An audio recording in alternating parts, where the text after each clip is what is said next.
Mesdames, Messieurs, bonsoir et bienvenue sur Club Média 7. Plusieurs questions sont soulevées par l'intervention lundi 17 octobre dernier du président de l'Assemblée nationale à l'ouverture de la seconde session parlementaire. La presse en a fait un vrai plat de résistance auquel se sont ajoutées la décision gouvernementale de suspension de certaines universités privées et bien d'autres questions brûlantes. Pour passer au paille fin, l'actualité de la semaine, je reçois pour vous deux fiertés de la presse béninoise.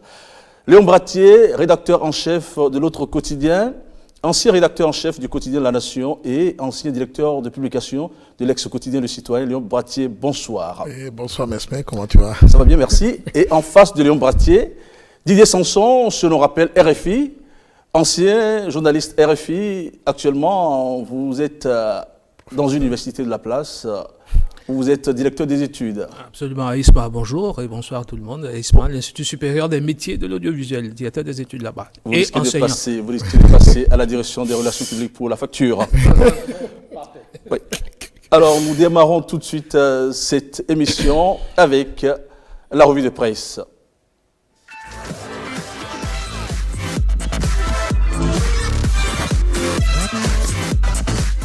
Elle est actuellement en cours, la deuxième session parlementaire de l'année 2016.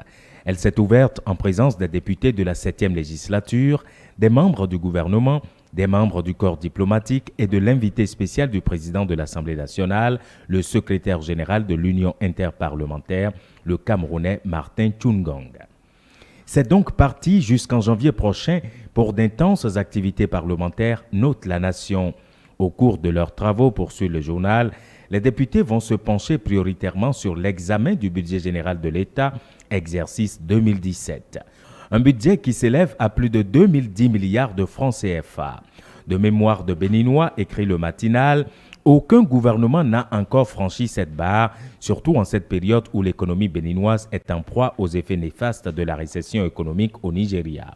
Ongwedi s'interroge, placarde le journal à la une du numéro de mardi. Reprenant ainsi la question du numéro 1 des députés, le projet de loi de finances soumis aux députés permettra-t-il de juguler les effets de la crise nigériane sur l'économie béninoise? Sans réponse claire, le journal conclut la deuxième personnalité de l'État, tout en reconnaissant le caractère ambitieux du budget, avoue que c'est un défi. Défi d'une mobilisation accrue des ressources et défi du capital investissement. En attendant l'examen du budget de l'État, c'est le président Ongwedi lui-même qui a planché sur son rapport d'activité. C'est la troisième fois, fait remarquer La Nation, qu'il fait cet exercice semestriel et constitutionnel pour le compte de la 7e législature. Et comme les deux précédents rapports, Ongwedi obtient l'unanimité, clame le progrès. Il a, grâce à sa gestion du Parlement, gagné à 100% le cœur des députés, aussi bien de la mouvance que de l'opposition. C'est un troisième plébiscite, renchérit l'événement précis. Sa gouvernance fait consensus à l'Assemblée, les députés sont satisfaits du leadership de leur président et lui donnent carte blanche, rapporte le quotidien Nord-Sud. Mais pas si vite, tempère le matinal. Ongwedi a été attaqué par ses collègues. Les députés, rapporte le journal, ont évoqué la question des missions effectuées par certains de leurs collègues. Très remontés contre le mode de désignation, ils demandent au président de tenir compte désormais de certains paramètres avant de choisir ceux qu'il doit envoyer en mission. Mais ce grain de sable n'empêchera pas l'Assemblée nationale de jouer son rôle de contrôle de l'action gouvernementale. Ongwedi décrète la fin de l'état de grâce pour le gouvernement, claironne nouvel étalon. Maître de la rhétorique, écrit mon confrère, le président de l'Assemblée a souligné les déconvenues majeures que les députés ont pu subir du fait des questions restées sans réponse. 3 questions écrites, 30 questions orales, 10 questions d'actualité, restées toutes ou presque sans suite. Voilà désormais lancés les signaux de l'hémicycle. En vérité, écrit Fraternité, harassés de se faire marcher sur les pieds, les députés et leur président sortent enfin les muscles. L'autre qui sort les griffes, plutôt, c'est la ministre de l'Enseignement supérieur et de la Recherche scientifique. Dans un communiqué publié par les journaux, elle met en demeure les établissements privés d'enseignement supérieur dont les diplômes sont co-signés par le ministère de remplir un minimum de conditions avant le 20 octobre. Le pays émergent y voit une décision courageuse et salutaire du gouvernement parce qu'écrit mon confrère, ils sont nombreux ces établissements qui se livrent à des publicités pour appâter le public tout en sachant qu'ils ne sont pas en règle. Mais c'est une politique du deux poids, deux mesures, clame Fraternité. La décision de la ministre Atanasso ne porte pas la marque de la transparence et de la neutralité, enfonce le meilleur et la nouvelle génération de crier simplement au complot. Les promoteurs d'établissements privés d'enseignement supérieur indexés sont très remontés, rapporte Fraternité, qui informe par ailleurs qu'ils se remettent à l'arbitrage de talons. Pendant ce temps, le COSLEPI était au palais de la Marina. Ses membres, rapportent l'événement précis, sont allés présenter au président leurs doléances, lui soumettre les difficultés dans le cadre du démarrage des opérations de l'actualisation du fichier électoral, notamment l'indisponibilité de ressources financières. Ils sont repartis rassurés par le chef de l'État, faire remarquer la nation. La priorité, elle, étale même les assurances de talons. Cette rencontre vient dissiper les inquiétudes des membres du COSLEPI. Le déblocage des fonds, conclut le journal, n'est qu'une question de jours pour un fichier électoral à bonne date. Et c'est cela même qui inquiète Fraternité. Le COSLEPI, écrit-il, est une machine à broyer des milliards. Sans connaître le montant exact du budget, le journal suppute qu'il s'agira en tout cas de gros sous. Le contribuable, une fois encore, va saigner sans même qu'il soit question d'une quelconque urgence électorale, excepté l'hypothétique référendum. Il vaut mieux investir dans l'état civil que de financer le COSLEPI, conseille le journal. Pêle-mêle, à présent, la rupture dans le collimateur des syndicats, écrit La Nation. Au cours d'une conférence de presse, les secrétaires généraux ont exprimé leur désapprobation face à la façon dont le gouvernement de Patrice Talon gère certains dossiers de la nation. La rupture, elle est grippée, elle s'est égarée, ont dégainé les syndicalistes. Sur tous les dossiers, ils invitent le gouvernement à revenir sur les décisions querellées. Toboula, lui, engage la réforme de la carte nationale d'identité. L'événement précis qui rapporte la nouvelle nous apprend qu'il s'agit d'une application mobile pour éviter les tracasseries après le dépôt des dossiers à la préfecture. Terminons avec ces informations à la une de Le Télégramme à propos de nos élus. Accident de circulation à Dangbo, le maire de Wenhi grièvement blessé. Le véhicule du deuxième adjoint au maire de Djidja, lui, a été attaqué par des braqueurs. Enfin, le CA de Bonou a été placé sous mandat de dépôt. Aux uns, prompt rétablissement, à l'autre, nos compassions, et à vous, bienvenue au club.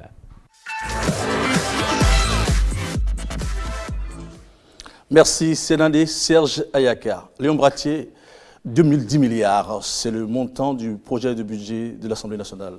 Comment comprendre ce montant, vu que le même gouvernement a dû demander un collectif budgétaire pour 1423 milliards?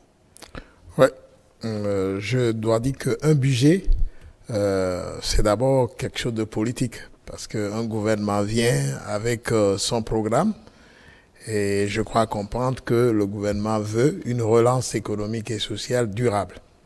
Donc, il faut avoir les moyens de sa politique. Ils ont fixé même à l'horizon 2019 la croissance à 6,8%, 6,5%.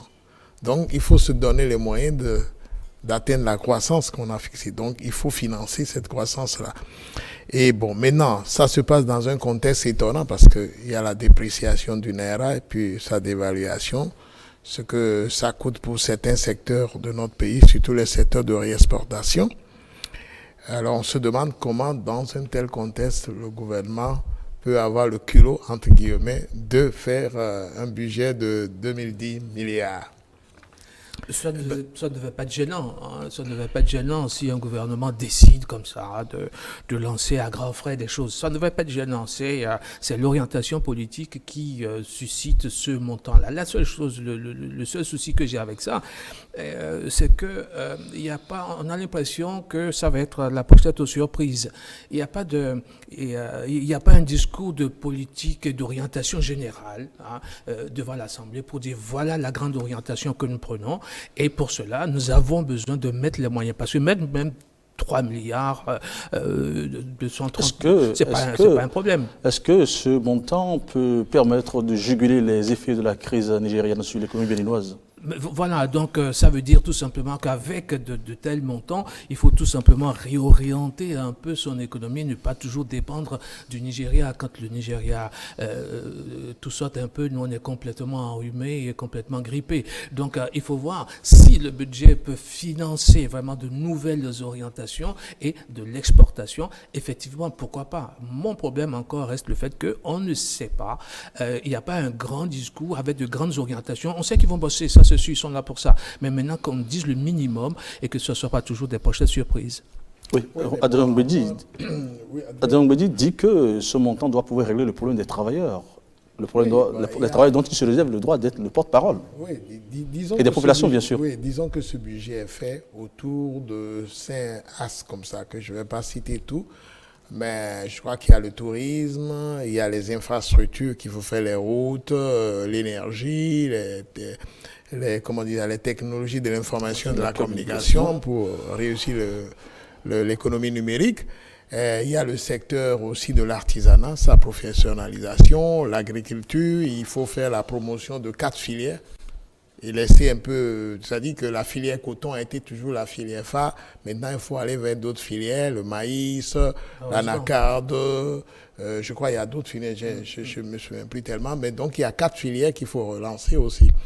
Donc, je pense que le gouvernement a déjà fixé dans son programme d'action des points précis. Et je crois que c'est le financement de ces points-là qui forment les 2 milliards et quelques. Comment vont-ils maintenant, mobiliser? est-ce que le budget a été fait? Le budget, je crois que le budget en marche avant que la crise nigériane, la chute du pétrole ne survienne, que la monnaie soit dépréciée. Est-ce que le gouvernement a actualisé, a essayé de voir dans son budget comment pallier, comment faire face à cet impact? Je ne suis pas sûr. Et comment ça va se faire? Est-ce que c'est au coup par coup? Bon, il se pose le problème de la mobilisation de ces ressources. Oui, la mobilisation de ces ressources. Donc, une fois encore, comment diversifie-t-on son économie? Comment remobilise-t-on les fonds? Est-ce qu'il faut maintenant se lancer encore dans des prélèvements indirects? Le prélèvement direct, on sait déjà que c'est problématique. Donc, il faut créer encore de petites choses comme ça pour saigner la moyenne classe. On sait aussi notre premier pourvoyeur de fonds qui sont les douanes, hein, qui sont en difficulté, c'est peu dire. Et donc, comment redynamiser ce secteur-là? Je me répète, mais c'est ce que je dis. Et pourquoi pas une présentation générale disant, bon voilà, nous allons resserrer ici parce que dans un objectif de 3, 4, 5, 10 ans, voici ce qui est possible. Ce n'est pas fait et on met un gros budget derrière. Effectivement, c'est un peu étonnant. Les sessions parlementaires ouvertes à partir de demain, on verra bien donc au fur et à mesure comment les dossiers vont être défendus, présentés, parce que mobiliser cette somme-là, c'est encore, si on continue comme ça va être encore creuser le déficit, le train de vie de l'État va encore s'accroître. Or, on veut faire des économies, on va faire des coupes sèches à gauche et à droite. Il faut bien voir ce qu'ils vont nous présenter. Oui, effectivement, parce que c'est ce qu'on avait déploré sous l'Ancien Régime. Tout le monde parlait de budget pas rationnel, de budget fictif, parce qu'on n'arrivait jamais à atteindre les objectifs en quoi fixés. Le vote de la loi sur le partenariat public-privé peut les y aider?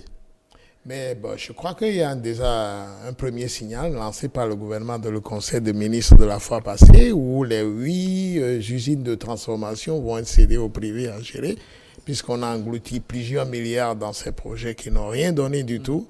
Donc, je pense que c'est déjà le premier signal. Maintenant, il reste à ce que le privé suive. Est-ce que le privé a toutes les conditions qu'il faut pour pouvoir s'engager auprès de l'État?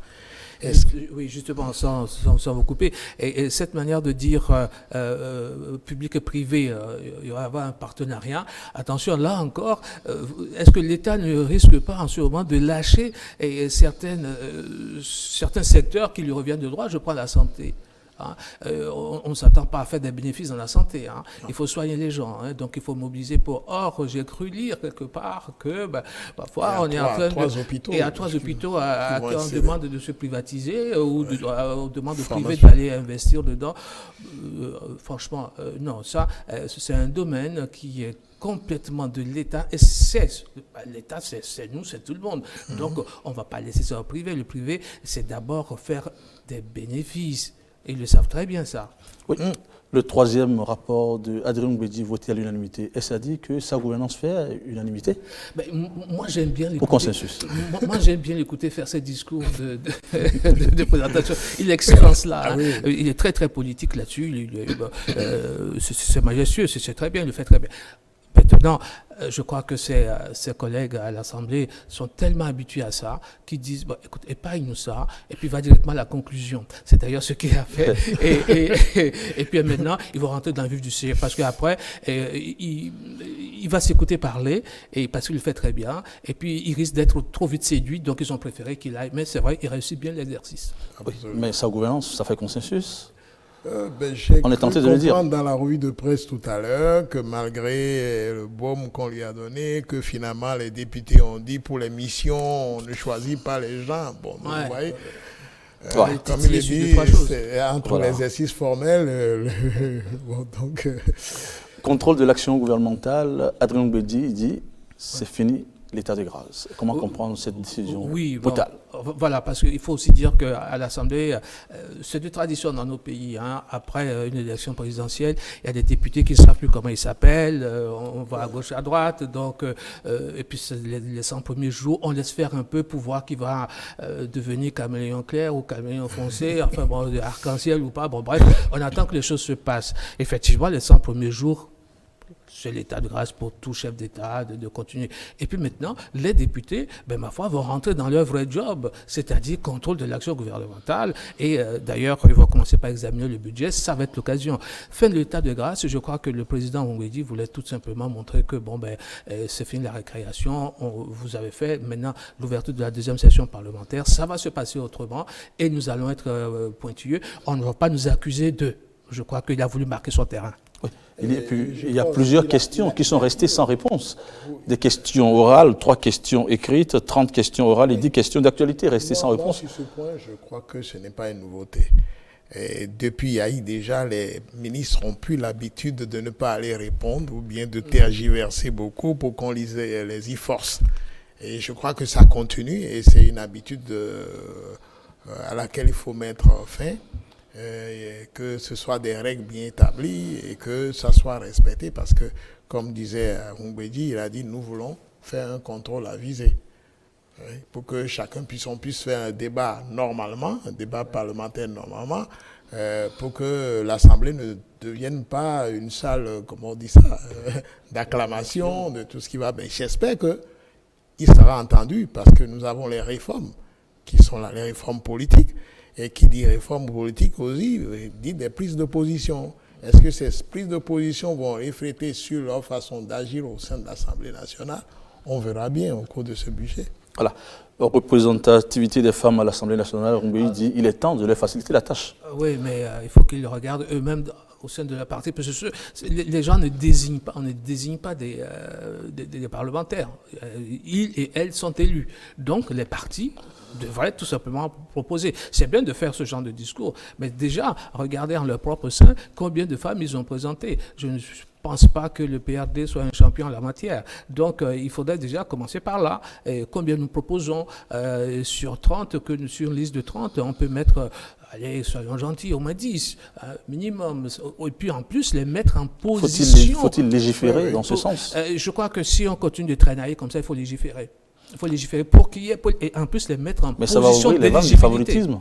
Pardon? Ça va ouvrir les vannes du favoritisme. On va malheureusement passer par là.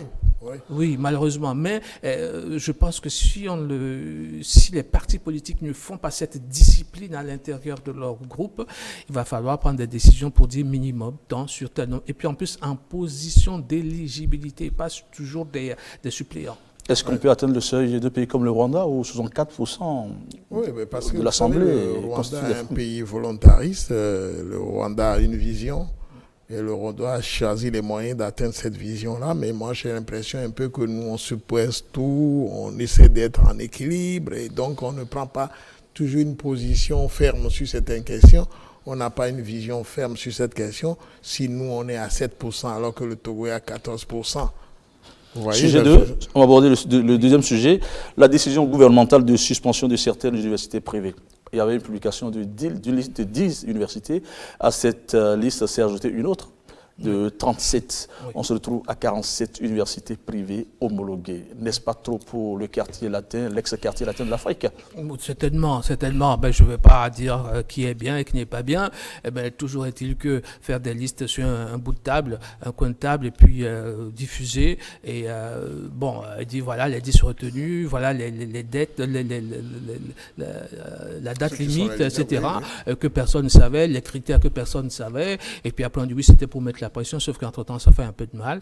Surtout que les universités privées de renom sur la place, je vais citer un peu, il y a certaines qui sont certaines qui sont de grande renommée internationale et qui ont fait leurs preuves, qui sont même des franchisés, certains qui se sont construites, etc., et que l'autorité internationale validée au CAMES et compagnie, c'est quand même des gens qui ont investi et qui ont fait des choses. Et aujourd'hui, subitement, de 10, on passe à 47, ça ne devient plus sérieux. Ça, c'est vrai. En même temps que ces universités-là absorbent ce que l'université nationale, ce que les pouvoirs publics ne peuvent pas gérer, ces universités-là permettent de gérer un peu tous ces flots de jeunes qu'on balance dans la rue. Et on leur donne une petite formation. Il y a environ 52, voire un peu plus. C'est vrai qu'il y a besoin de nettoyer un peu et de mettre des règles précises et des choses claires. Et pour l'instant, ce n'est pas encore le cas. C'est-à-dire, on se réunit, une espèce de commission là qui décide des choses et des critères que personne ne connaît d'ailleurs. Et après, ça évolue au fur et à mesure. Léon Bratier, la décision gouvernementale est qualifiée de non transparente. Oui, c'est-à-dire, moi je ne parlerai pas de ça encore, mais je dis que depuis, il y a plusieurs décisions qui sont prises comme ça. On a l'impression que tout n'est pas prêt, mais on fait avec ce qu'on a sous la main immédiatement. Est-ce que c'est l'esprit de la rupture qui fait comme ça? On dit, bon, d'accord, on va d'abord tailler et puis ensuite, on va voir ce qu'on va mettre dedans. Mais je pense que cette décision, l'effet d'annonce des 10 a été très, très, très mauvais parce que ça a mis dans la tête des parents qu'il y a 10 bonnes universités et que les autres, c'est pas ça et que finalement, qu'on les y ajoute, c'est comme si on a fait favoritisme. Et ça, c'est mauvais. Je crois que le gouvernement doit communiquer sur ça et montrer que les 47, on les a choisis sur la base des critères bien précis. Et d'ailleurs, il y a des arrêtés qui créent ces écoles et que peut-être il faut travailler par le bas, c'est-à-dire interdire maintenant la création de nouvelles universités pour pouvoir stabiliser les universités privées qui existent. Entre photos, il ne reste que 5 universités restées en rade. Oui. C'est à croire que la plupart des universités privées sont en règle. Ne vont certainement pas se laisser faire. Certaines, est-ce que c'est vraiment des universités? Ça doit être de petits établissements comme ça qui font de petites choses et avec une intervention de la gendarmerie, on ferme et puis on fait un peu de publicité autour et puis le tour est joué. Je crois que ces établissements-là savent déjà qu'elles n'existent réellement pas et peut-être sont en train de forcer la décision pour un futur meilleur. Il y a quelque chose malheur et bon. Aujourd'hui, à force d'avoir, en agissant de manière un peu cavalière comme ça, ces universités privées ont commencé par se concerter pour être un et pouvoir être un interlocuteur auprès des services publics. De pression comme absolument. Ça. Troisième sujet, le Conseil d'orientation et de supervision de la LEPI est allé rencontrer le chef de l'État. Bon, ils ont encore des problèmes d'argent. Oui. Ma préoccupation, c'est quoi? Finalement, est-ce une machine à broyer des milliards, le COS LEPI? Ça ressemble, hein. Ça ressemble, on va le dire gentiment, ça ressemble. C'est pas la seule marque. Ouais, parce que franchement, ils vont voir le président de la République pour dire on manque d'argent pour actualiser les listes. Bon, c'est leur job. Et je ne pense pas que on n'a pas d'échéance prochaine affolante, mais il faut prendre cette disposition, ça c'est vrai. Mais en même temps, je ne pense pas que ça vaut la peine de justifier plein de choses. Je crois que il faut aussi nettoyer un peu le gouvernement de la rupture devrait y jeter un œil un peu plus averti. Certains proposent qu'on investisse plutôt dans l'état civil que de financer le COS LEPI. Oui, mais vous êtes sur un sujet assez important. Pourquoi on n'avait pas d'abord refait l'état civil très bien, bon registre d'état civil, et puis après le reste, ça va se dérouler. Normalement, quand un enfant naît, on va le déclarer. Il est né, on le déclare, on lui fait un certificat de naissance. Pourquoi nous n'avons pas commencé par là? On a commencé d'abord par faire les séances foraines. On ne sait pas si les témoignages sont justes ou pas. On a une liste maintenant, c'est plus ou moins transparent ou pas, mais il reste que tous les ans, il faut dépenser de l'argent. Et le gouvernement dit, j'ai déjà trop donné. La Lépi dit, on n'a pas donné suffisamment. Et puis, bon, j'espère qu'avec cette fois-ci, on n'aura pas ce problème parce que nous n'avons pas... Je sens dans l'opinion que les réformes ne sont pas pour eux un enjeu électoral vraiment excitant.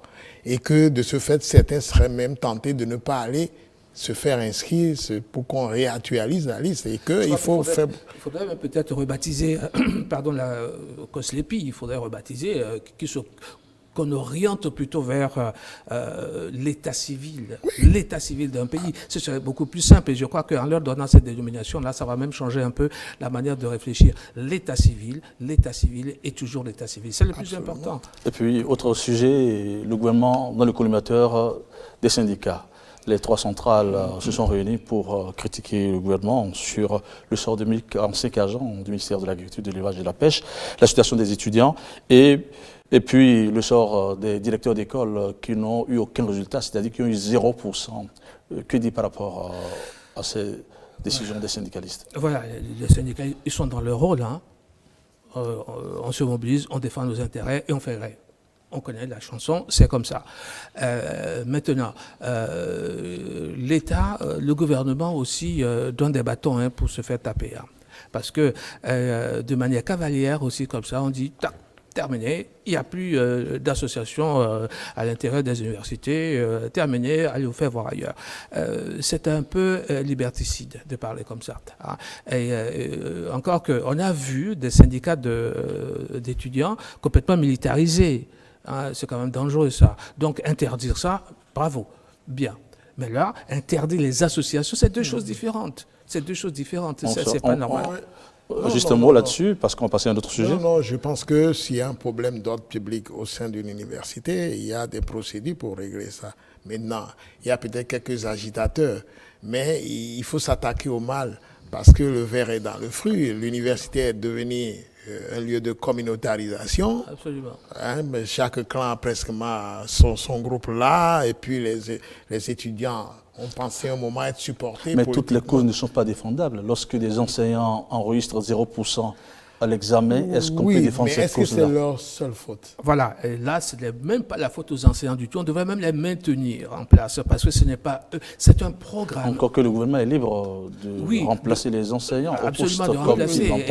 Mais voilà, on en parle, et c'est pas bien de faire ça, parce que les enseignants, directeurs d'école, ne sont pas nuls. Il y a un programme qui est fait. Et après, on pense à un examen dans une autre structure. Et cette structure vous amène une forme standard d'examen. Alors qu'on n'a pas fait les cours qui appellent à répondre à ça. Nous avons 0/20. Facile. Oui, c'est sûr dans le public, parce que le public a des problèmes qui durent depuis des années. L'école publique est en retrait, recule, et on ne s'attaque pas. Oui. Il y a 1 sur combien oui, on en parlera. 1 sur 42 000. Un admis sur 42 000 hein, au bac. Ça se passe au Libéria. Autre sujet, Tobolo impose le paiement électronique dans les supermarchés. Oui, bon, est-ce opérationnel? Est-ce possible? C'est possible à terme, mais pas comme ça. Et on accompagne un peu. Nous ne sommes pas dans cette tradition. On n'a pas l'habitude de sortir une carte pour aller payer, pour faire ci, pour faire ça. On n'est pas dans cette culture-là. Donc, il faut un accompagnement. D'autant que c'est une décision communautaire. Parce qu'il faut que le Bénin soit convergent avec les autres pays. La décision avait déjà, ça existe, hein, un texte. Mais lui l'a fait appliquer. Mais est-ce qu'il a la compétence de le faire appliquer? Je crois que c'est bien le ministre des Finances, avec son collègue de l'Intérieur, qui doit prendre cette décision-là pour que ça soit appliqué au niveau national et non pas seulement dans la municipalité de Cotonou. L'actualité sur la toile ne nous laisse pas indifférents. Cette semaine, la rédaction a parcouru pour vous le web bien riche en informations. Voici les échos du web sur Club Média 7. C'est avec Yves Patrick Loco.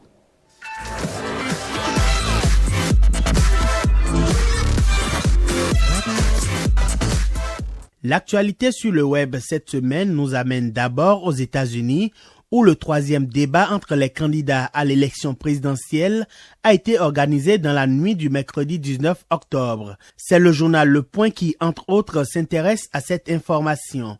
L'analyse qu'il en fait est relative aux dénonciations du candidat républicain. Même sans preuve, Trump persiste sur l'existence de fraude électorale, écrit le journal sur son site. Des États-Unis, on descend en Afrique du Nord. Le 5e anniversaire de la disparition du guide de la révolution libyenne, c'est le 20 octobre. Et au site internet de Radio France Internationale RFI, de s'intéresser à la famille de Muammar Kadhafi, le site de RFI indique que Saif al-Islam, emprisonné dans la ville de Zintan, vit relativement à l'aise, contrairement à son autre frère retenu à Tripoli. De la Libye, allons en République démocratique du Congo où Kabila Junior donne du fil à retordre à l'opposition historique incarnée par Étienne Tshisekedi. Le site de France 24 nous informe que le report de la présidentielle congolaise et le maintien au pouvoir du président Joseph Kabila ont été validés le 17 octobre dernier. C'est suite à une requête introduite par la commission électorale que ce choix a été opéré selon France 24. Et puis, ce fait divers qui vient mettre un terme à la revue internationale de ce numéro de Club Média 7. C'est sur le site Slate Afrique que nous avons l'information. Au Libéria, pays d'Hélène Johnson Sirleaf, un seul lycéen a pu réussir au baccalauréat sur les 42 000 prétendants au premier diplôme universitaire. Armstrong Bessaji est le nom de cet élève pour qui ceci ne doit pas être considéré comme un drame. Mon peuple périt faute de connaissances, a commenté un certain Tiwana sur les réseaux sociaux à propos de cette information.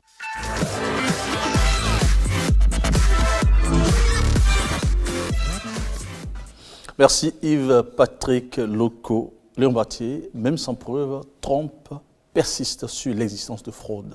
Peut-on dire que le système électoral américain est si faible que ça?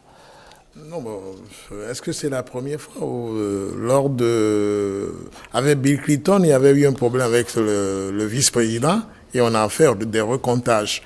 Et à cette époque, on a appris que les machines pour voter, parfois, ne fonctionnent pas comme il faut. Donc, les élections ne peuvent pas être à 100%, infaillibles. Donc, mais bon, maintenant, évidemment, ça fait partie du personnage. C'est-à-dire, c'est un gouailleur, quelqu'un qui aime bien distiller les lieux communs, se faire entendre, parler. Il ressemble un peu à Berlusconi en Italie, un peu. Bon, donc, moi, ça ne me dit rien. Bon, oui, Didier Sanson, un mot sur la fiabilité du système électoral américain. Le système il est ce qu'il est. En plus, eux, c'est les grands électeurs qui vont voter, donc c'est quasiment indirect.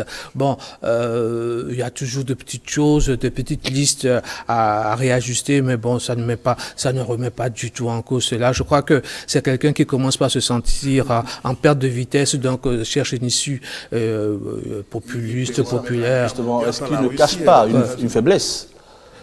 Une grosse faiblesse. Une grosse faiblesse. Il veut parler le langage du peuple, mais là, il commence par avoir un langage de rue, donc c'est pas fiable. Et déjà, parler comme ça de son pays, c'est déjà le mettre à mal. Si un président de la République, un futur président de la République, ou quelqu'un, un prétendant en tout cas, tient ce discours-là, c'est un peu regrettable pour l'image de son pays. Absolument. Ça va décrédibiliser les États-Unis. Voilà. 5 ans après la disparition de Kadhafi, dans quel sens peut-on faire le bilan? Oui, bon, il faut faire le bilan du côté de la Syrie plutôt, s'interroger sur ce qui va arriver en Syrie, parce que là, avec une nébuleuse terroriste, de tous les camps, il y a l'Iran qui soutient ces terroristes, les Occidentaux soutiennent leurs terroristes, les pays du Golfe soutiennent leurs terroristes, et puis finalement, où est le peuple syrien? L'opposition modérée, elle n'a pas de base. Alors est-ce que c'est pas une guerre entre la Russie, l'Occident, l'Iran et l'Iran chiite et les autres sunnites? Et des fois, on se demande si, des fois, il ne faut pas laisser certains dictateurs. Hein. Bien sûr, on ne va pas pleurer. Moi, je ne suis pas pleuré sur la mort de Kadhafi. Hein. On regrette on regrette toute mort, mais bien, on ne va pas quand même pleurer là-dessus. Mais il y a certains dictateurs qui arrête certaines choses. Hein. Il a disparu et puis la Syrie a explosé.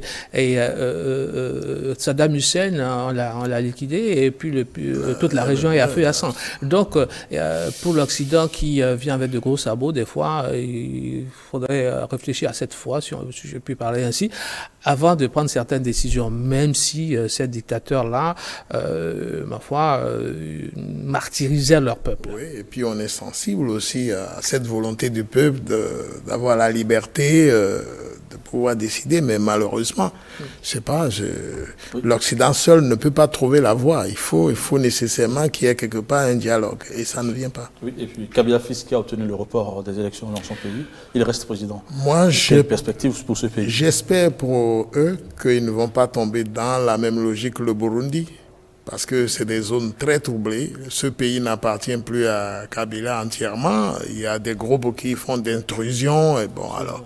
Je me pose la question, à quoi ça sert? Et lui-même, je crois que lui-même ne sait pas ce qui va se passer. Et on repousse les échéances comme ça pour voir, en espérant qu'entre-temps quelque chose se passe, qu'on puisse bien réagir. Et en même temps, le peuple va se faire à leur présence et à sortir des limites, etc. Donc on va être dans une situation de non-droit. Et comme dit mon ami, il faudrait pas vraiment à partir avec les puissances occidentales, parce qu'on a entendu quand même les Français réagir. Ah oui. Et bon, et quand ils réagissent comme ça, bon, il faut s'attendre aussi où ils se soumettent d'une certaine façon, parce que c'est un gros territoire avec beaucoup de richesses et tout, et un paradoxe, et c'est vite fait d'allumer le feu partout. Et vu ce qui s'est passé au Rwanda, où la France a une situation délicate, il est tout à fait bien de se ressaisir du côté du Congo pour refaire un petit tampon là, parce que de l'autre côté des Grands Lacs, la situation n'est pas en leur faveur, donc c'est encore un jeu d'équilibre, et je crois que Kabila a plutôt intérêt, parce que il n'est pas non plus en odeur de sainteté avec le Rwandais Kagame, donc il a plutôt intérêt, s'il pense vraiment son pays, s'il pense vraiment sa nation, il a plutôt intérêt à jouer franc jeu.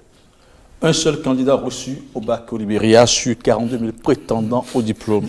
Comment comprendre cette situation?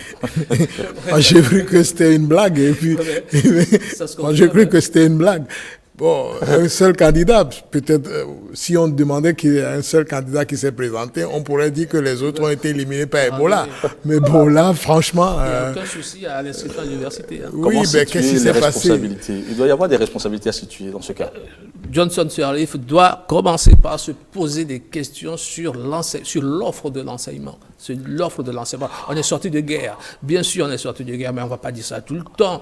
C'est bon, quoi. Ça fait 5 ans maintenant, et je crois qu'elle a même été réélue. Hein, donc voilà, c'est bon, on est sorti de la guerre il y a longtemps. Donc on a eu le temps de faire des programmes sérieux. Et puis là encore, je pense que ça doit être des savants bien pensants dans un bureau qui ont fait des concours et examens qui ne correspondent pas du tout à l'enseignement. Je ne sais pas pour quel but, parce que un pays peut décider, compte tenu du niveau de ses élèves, décider que ben voilà, on va adopter 30% au moins, parce que quand même, c'est pas bon. Ça... Là, ils ont essayé de rattraper, mais ça a été difficile. C'est difficile.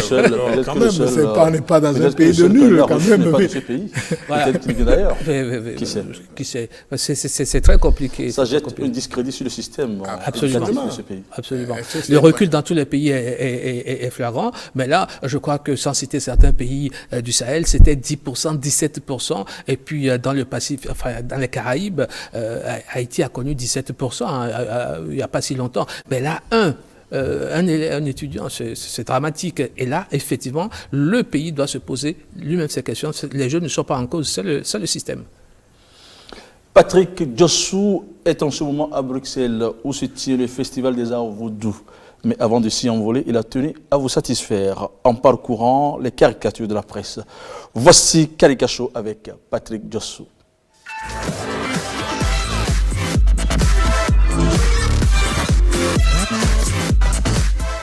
Débutons Caricacho de cette semaine par le dessin de Kosoko du quotidien Le Matin, qui nous revient ici sur la rentrée scolaire. Question du maître. Qu'est-ce que la préhistoire? Réponse d'un écolier. C'est tout ce qui s'est passé avant ma naissance. Et l'enseignant de penser tout bas. Ça recommence. Et c'est parti pour 8 mois. Remarquons l'air stupéfait du maître qui se dit, si tu peux faire, tant mieux. Si tu ne peux pas faire, tant pis. L'air stupéfait se retrouve aussi chez un personnage de l'enfant Claudio du quotidien Fraternité. Un personnage tellement ébahi et ébobi qu'il s'incline presque à ras le sol devant un autre qui lui tend une feuille de papier et martèle. Les étudiants ont arrêté la violence. Vous aussi, ça va. Et l'autre personnage qui s'est abaissé pour lire le document marmonne. Non, on ne sait pas lire. Le titre Insécurité au Bénin nous fait comprendre que le papier brandi est certainement une décision prise au plus haut niveau pour interdire les activités des associations de braqueurs armés de carabines modernes AKM ou traditionnelles Tchakavium. Sans Tchakavium visible ou Tchakatou invisible, le personnage en uniforme de cette autre caricature de l'enfant Claudio se gratte le béret sous l'intitulé « Suppression des visas ». Et un sieur en costume murmure « J'étais venu vous dire d'ouvrir les frontières, mais... » Et l'autre de susurrer « Patron, ouvrir frontières là, on sait faire. Aidez-nous plutôt à fermer. » Une caricature qui fait ainsi allusion aussi à l'interdiction d'importation par voie terrestre de plusieurs produits qui ne rentreront plus au Bénin. La rentrée, elle a été effective, confirme encore Kosoko, qui montre un malabar à gros bras entrant dans une école. 2 enfants le voient, sentent le danger et commentent. Le premier. Regarde, c'est le directeur qui va garder le SIEM de cette année. Il a promis au président 100% de réussite cette année. Le second. Oh Dieu, nous sommes cuits cette année. Et ils ne peuvent que se sentir cuits devant la masse volumineuse des biceps du dit directeur qui agrippe 4 cartables au bras droit et un fagot de lanière dans sa main gauche, avec sur le nez des lunettes noires, des cheveux taillés en indien sioux. En attendant, nous, on dit bon dimanche et à dimanche prochain pour une autre manche. Merci à vous, Patrick Diossou. Léon Bratier, que vous inspirent ces caricatures? C'est surtout les caricatures sur la rentrée scolaire. Ça dit beaucoup de choses. Est-ce que les Rambo qu'on veut introduire feront mieux que ceux qui étaient là avant? Mais je crois que c'est pas une question de chicotte, mais c'est une question de redresser la barre et ça va prendre un peu de temps. Moi, j'ai la caricature sur la fermeture des frontières. Ça m'a fait rigoler. Ouvrir, on ne sait pas faire, mais fermer, on sait. Oui, c'est marrant. Et puis en même temps, donc, il y a un choix. Là, on voit en même temps qu'il y a un choix, une orientation. Donc, c'est très bien. Il va falloir s'habituer à avoir les frontières ouvertes. Ils vont aller à l'école pour ça. Il faut une formation pour fermer, ça veut le faire. Merci à vous, chers invités. Didier Sanson, selon renvoie toujours à RFI. Didier Sanson, vous êtes actuellement au Bénin, vous êtes à la retraite? Oui, j'ai fait valoir mes droits au départ de RFI, où je suis resté quelques 25 ans. Je crois que j'ai fait un peu le tour et je suis parti pour de nouveaux challenges. Vous êtes une fierté béninoise. Je vous remercie beaucoup. C'est une autre fierté béninoise, Léon Bratier, rédacteur en chef de l'autre quotidien, ancien directeur de publication de l'ex-quotidien Le Citoyen, ancien rédacteur en chef du quotidien La Nation. Merci d'être venu sur ce plateau. Merci. Oui, à présent, nous allons passer à une autre rubrique, le médiateur de la presse.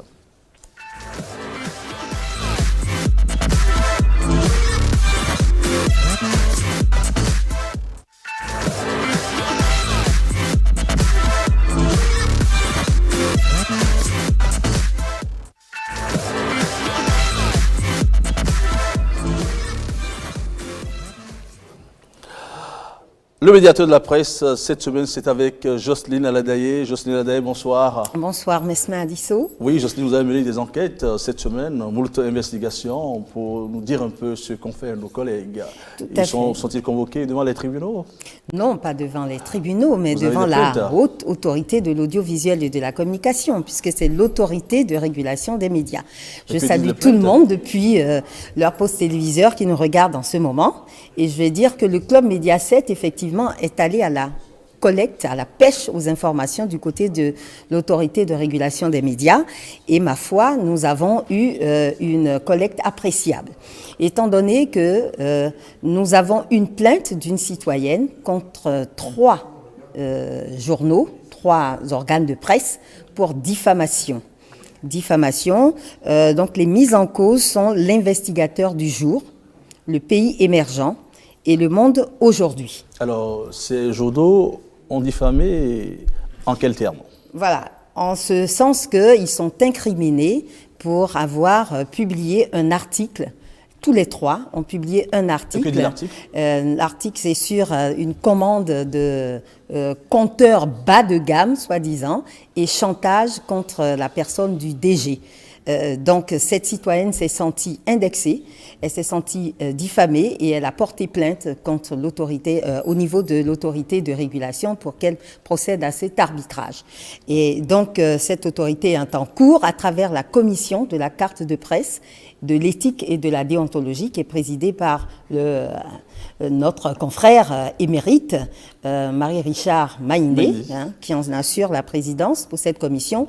Autour de lui gravitent des cadres, des chefs services et éventuellement pour cette commission, il a recours à des personnes ressources en interne. Et ensemble, ils étudient en ce moment ces trois dossiers et il y a eu déjà une première écoute. Et quand il y a écoute, il y a le secret des travaux. Et nous ne sommes pas en mesure de révéler tous les échanges à cette étape, étant donné que nous devons respecter ce secret des travaux de commission. Par contre, quel est à peu près le sort réservé à ses collègues? Alors, à ses collègues, ses confrères, on pourrait dire que il y a éventuellement une décision, une sanction qui pourrait tomber.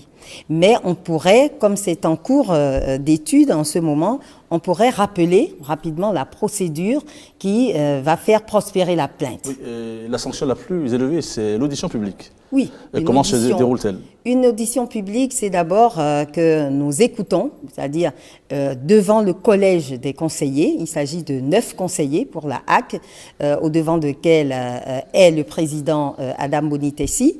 Et ils vont écouter, si c'est un cas de faute grave, faire une audition publique, écouter les incriminés qui vont présenter leurs motivations, qui vont apporter des preuves, des témoignages et un argumentaire devant leurs confrères, toute presse confondue, qui sera invitée, et devant tous ces confrères, devant le public et devant ce collège de conseillers, ils vont faire valoir donc leurs arguments pour voir si ils pourront passer à travers les mailles pour une sanction légère ou très grave.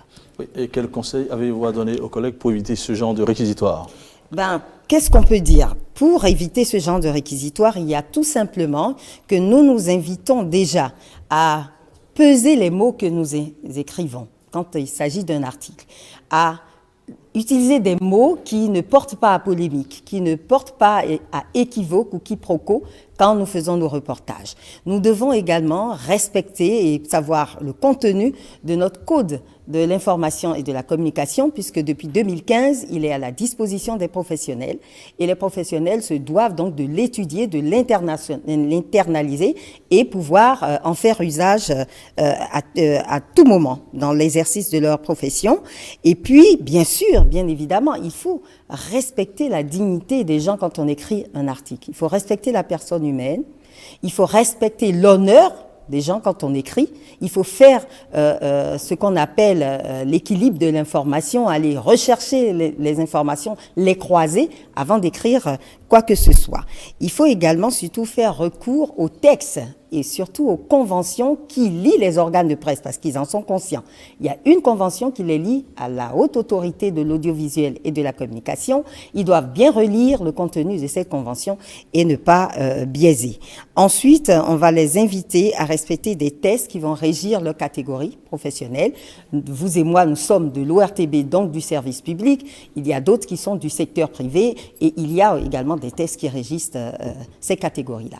Donc, je vous invite vraiment à faire très attention pour ne pas appeler la HAC une hache, alors que soi-même, on donne l'opportunité de se faire taper dessus. Oui, peser ces mots, faire des recoupements, mais aussi éviter la conspiration.